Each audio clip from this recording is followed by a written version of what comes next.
Thinking of getting a parrot? Here's what you need to know first. Okay po, nagbabalak po ba kayo na mag-alaga ng parrot? Alamin muna natin ang bagay na ito. Okay po mga kahabi, ito yung ating pag-uusapan ngayon regarding naman po sa mga parrot. Okay po, mapagpalang araw po mga kahabi. Welcome po sa ating munting channel at sa mga bagong viewers po na napadaan dito. Kaya humingi po ako ng favor, nakikisuyo po, road to 1,000 na po tayo. Please subscribe my YouTube channel, Olen Aviary at iba pa. Okay po, so yung topic natin ngayon kahabi ay nagbabalak po ba kayo na mag-alaga ng parrot? So alamin muna natin ang mga bagay na ito. Okay po, so bringing home a parrot isn't just about having a pretty bird. This intelligent, emotional creature become part of our family. Okay po, kung tayo po ay gustong mag-avail nito, gustong mag-alaga, ay ituring natin na hindi lang basta magandang ibon ito, magandang kulay. Dahil ito po ay meron ding kakayahan, meron ding pong pag-iisip, at meron din pong damdaming itong nilikha. Okay po, so pag inabail po natin ito, gagawin na po natin ay magiging kabahagi na po ng ating pamilya. Itong mga parrot na ito, kung nagbabalak tayo na mag-avail, ay unahin muna natin ang bagay na ito na magiging parte ng ating pamilya. Katulad din po ito ng isang aso at pusa na kung tayo ay nag-avail sa ganitong pet, ay itong bird pet po ay kailangan din po natin na itrato bilang isang kabahagi ng pamilya. Okay po, they form deep bonds. So ito po yung naglilikha po ng malalim na pagsasamahan ng amo at ng ibon. Okay po, so kailangan recognize their humans. Okay po, kailangan din po natin na i-recognize ito na bilang isang nilalang or bilang isang tao and rely on you for love and care. Okay po, itong ibon na to, itong parrot na to ay dumidepende sa atin, nagre-relate sa atin sa ating pagmamahal at pagkakalinga sa ibon na to. Okay po, so ito po yung pag-alaga ng parrot. But not all parrots are the same. Do you research? Okay po, so lahat ng parrot po ay hindi pare-parehas ng mga karakteristik. So kinakailangan natin magsuri, mag-research po tayo kung anong species ng parrot ang nais nating alagaan at bilhin. Okay po, so kailangan meron tayong pagsasaliksik at mag-research po tayo. Okay po, to find the species that our lifestyle. Okay po, so pagpapili po tayo ng species na to, ay kailangan akma sa ating kakayahan or sa ating pamumuhay. Okay po, kailangan merong time, availability, and experience level. So kailangan meron tayong oras dito at merong kakayahan at merong kapasidad sa ganitong pag-aalaga ng species na parrot. Okay po, before taking the plunge, here's what we need to consider. Okay po, so bago natin tayo bumili nga or mag-avail or mag-alaga, alamin muna natin yung mga kinukonsidera para sa pag-aalaga. Know the basic parrot care. Okay po, ito yung mga basic kung paano natin pangangalagaan, paano natin ito aalagaan, pangangalagaan at aalagaan. Okay po, so unang-una po kahabi yung diet, yung pagkain ng ating aalagaang ibon. Diet, each species has different dietary needs. Fish, fruits, vegetable, pellets, and occasional seeds are a must. Junk food, a big no. Okay po, so kailangan pag nag-avail tayo at mag-aalaga tayo ng parrot, yung diet niya. Kasi mayroong mga pagkain na hindi po pwede sa mga parrot.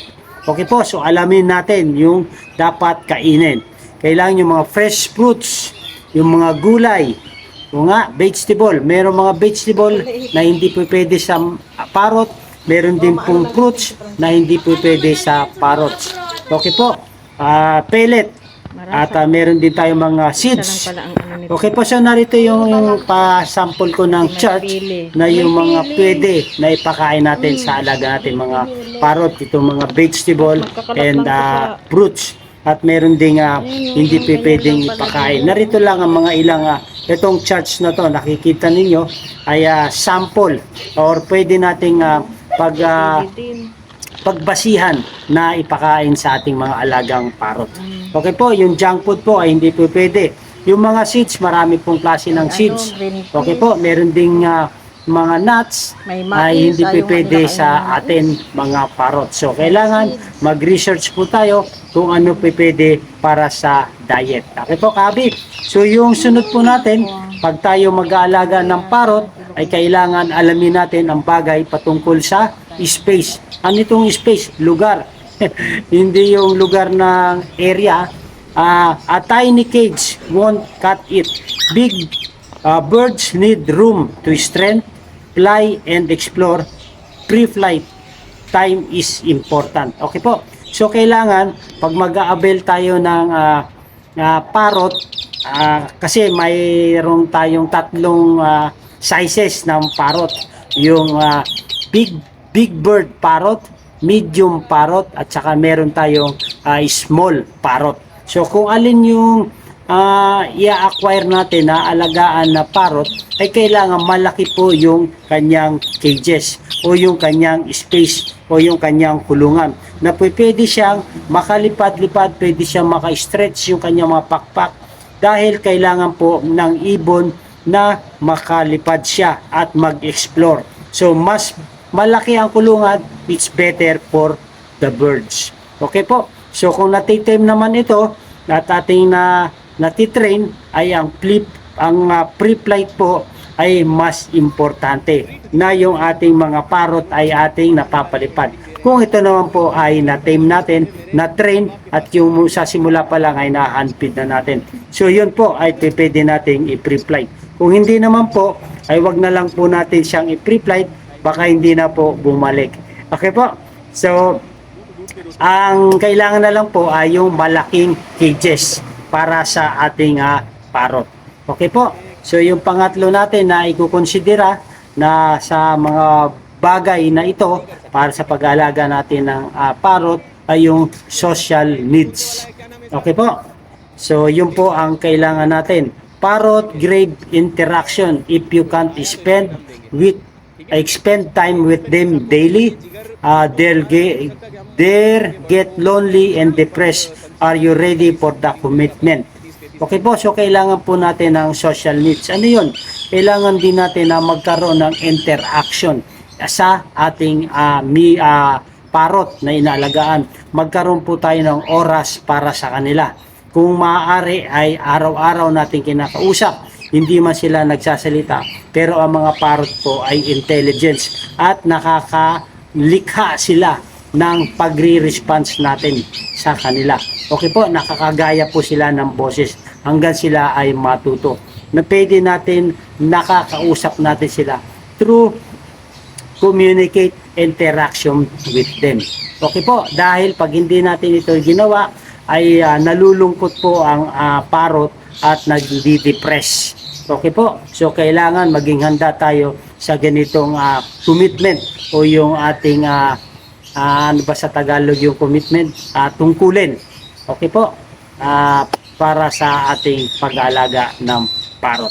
Okay po, so kay Gabi, marami po salamat sa inyong pagsubaybay sa ating talakayan patungkol sa buhay mag-ibon.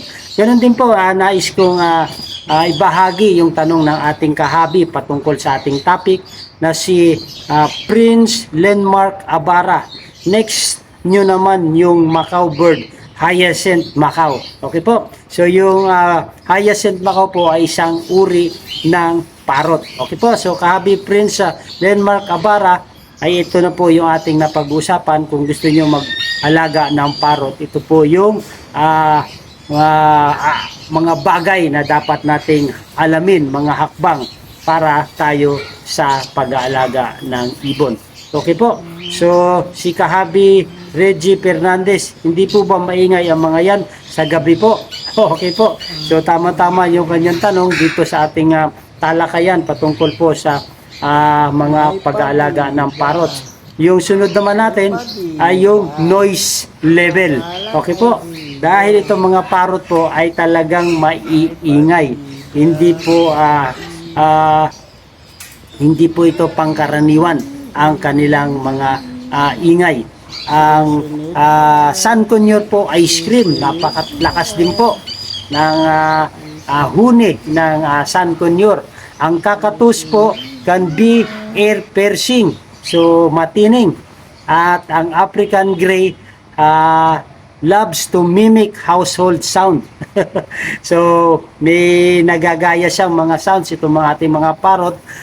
Even the microwave beep ay kaya niya kahit sa madaling araw. Akala natin yung naisalang natin sa microwave ay nalimutan natin at nagka-automatic sounds na po. So, yung pala ay yung itong parrot natin ang humuhuni at ginagaya niya yung sounds ng microwave beep. Okay po. So, alam naman natin na pag natapos natin magsalang sa microwave ay automatic na meron sounds tayo maririnig na palatandaan nito ay luto na or tapos na yung minutes na sinet natin sa microwave. Hindi pala natin alam na nagagaya ito ng mga alaga nating parrot.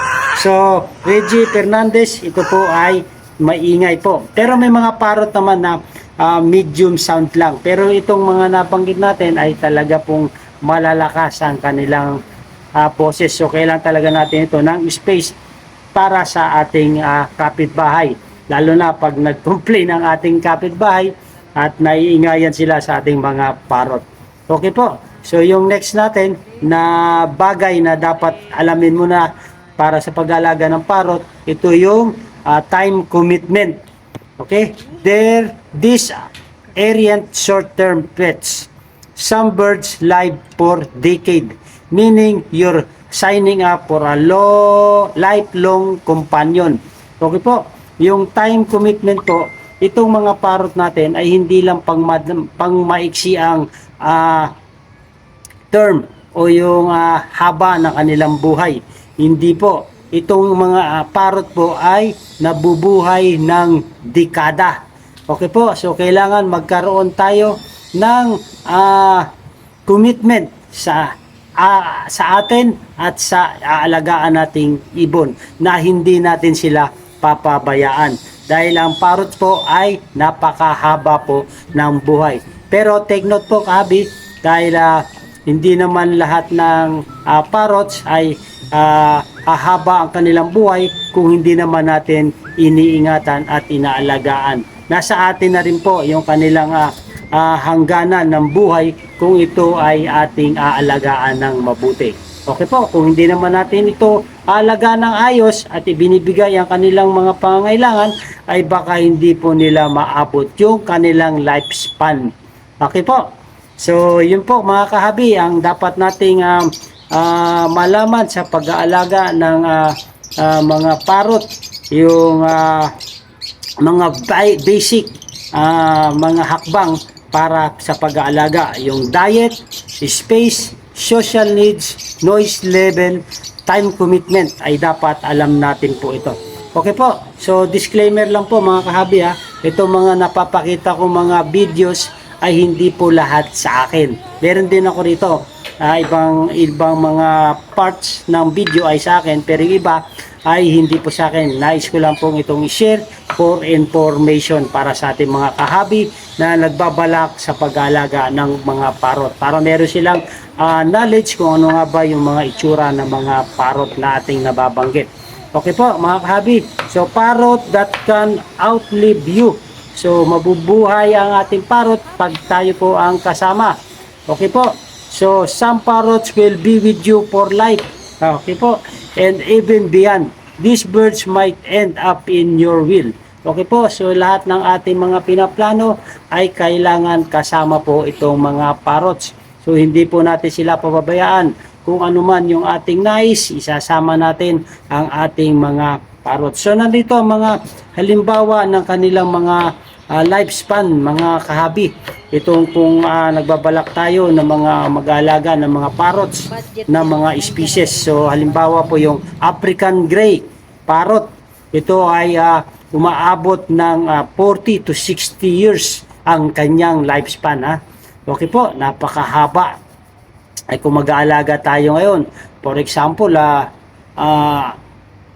or 50 years old na tayo. So aabot ng 60 pa. At pwede pa natin maipamana to sa ating mga anak at mga apo. Okay po. So ito yung Macau, Blue, Gold, Scarlet, etc. ay umaabot po ng 50 to 80 years old. So yung nabanggit ni Prince Lenmark Abara, yung bird hyacinth Macau po ay kauri ng mga Macau na species. So ang lifespan po nila kahabi ay umaabot ng hanggang 80 years old. Okay po. So mas mataas pa ang lifespan ng mga parrot kaysa tao. Sa atin nagre-range na lang ng 50-60 years old ang tao. So blessing na po pag lumalagpas ng 70. So kailangan magda-diet din pala tayo. So kailangan din pala natin ito mga basic parrot care, yung diet, yung space, yung social needs, noise level at saka time commitment. So hindi lang pala natin kailangan i-apply sa parrots, kailangan din i-apply natin sa atin para yung lifespan po ay magaya natin yung parrot. Okay po mga kabi? So ang sunod po natin yung Amazon parrot. Ang lifespan niya po ay umaabot ng 50 hanggang 70 years old. Yung Kakatus po, 50 to 80, parang Macau din ang lifespan. Eclectus po ay 30 to 50 years old. So itong mga parrot po, pag tayo meron itong mga parrot, ay talagang lifetime commitment talaga ito ating pag-aalaga. So meron ding mga bukod dito sa nabanggit natin na mga parrot na big bird parrot, meron din tayo mga medium parrot. But even smaller and medium parrot deserve a lifetime of commitment. So kung ano po yung naibibigay natin doon sa malalaking parrot, ay pwede rin natin itong ibigay sa mga maliliit na mga medium parrots. Okay po, this species may not outlive you. So hindi po sila magtatagal kung wala po tayo. Okay po, but they still need dedicated care for many years. Okay po, so kailangan meron tayong dedikasyon sa ating pag-aalaga sa kanila mga aalagaan nating mga parrot. So ito yung po yung mga medium parrot nating nababanggit. Ito yung conures. So marami pong variety ng conures. So lahat ng conures ay pwedeng umabot ng 20 to 30 years old. Okay po, yung Kai parrot. So marami rin pong variety ng Kai. Yung sa aking Kai species na parrot, ito po yung black-headed Kai. So umabot din po sila ng 20 to 30 years old. Yung Kakatil, okay po. So medium bird din po ito, ay umabot din po ng 15 to 25 years. Okay po, yung Indian ringneck, si Tacula cremeri. So ito po, meron din po ako nito. Kaya ang Indian ringneck, ang lifespan niya po ay umabot ng 25 hanggang 30 years old din po. Okay po, so yung small parrot po, ito yung lovebirds. So considera po sila na lovebirds din po itong mga agapornis fisheries, itong mga lovebirds. So umaabot po yung kanilang lifespan 10 hanggang 15 years old. So on po, pwede yan dumagdag, pwedeng malagpasan yan yung kanilang lifespan doon kung sa ating pag-iingat at pag-aalaga pa sa kanila. Okay po mga kahabi, so yun lang po muna yung ating topic sa mga nagbabalak na mag-alaga ng parrot. So and itong mga nabanggit natin ay i-considera ninyo na malaman at maunawaan bago natin pasukin ang pag-alaga ng mga parrot. Okay po, maraming po salamat, at kung nagustuhan itong mga habit ay humingi ako ng favor, please subscribe my YouTube channel, Olen Aviary at iba pa. At pakiclick na rin po yung notification bell para ma-update po kayo sa mga bagong video na ating upload regarding po sa buhay mag-ibon.